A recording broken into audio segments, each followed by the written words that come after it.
ঘুম থেকে উঠে দেখি আব্বু আসছে, and আব্বু আসার সময় রাঙামাটি থেকে বাসকরুল নিয়ে আসছে। ভাই রে ভাই, ঢাকায় পাওয়া যায় না এমন খাবার যা রাঙামাটিতে পাওয়া যায়, তা আব্বু সব সময় আসার সময় নিয়ে আসে, না হলে কুরিয়ার করে আমার জন্য পাঠায় দেয়। দেন আব্বু খেজুর আঙ্গুর এগুলা আনছে। দেন আজকে বাসায় অনেক কিছু রান্না করা হয়েছে।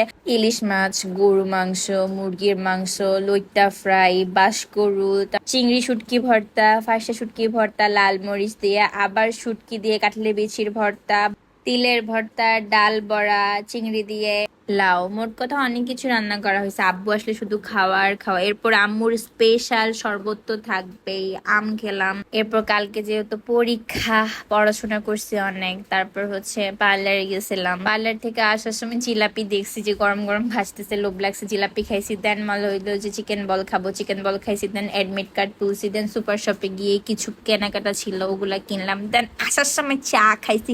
অ্যান্ড হেয়ার ইজ কুটু কুটু বিল্লি। একটাও নাই। কালকে আমার দুইটা পরীক্ষা, ইলেকট্রিক্যাল প্লাস টেকনিক, আর একটা হচ্ছে mathematics 4 which is complex variable. It's too tough, but আমি ঘুরতেছি রাস্তায় রাস্তায়। ইস, আমি সচ্চি বেহায়া নির্লজ্জ।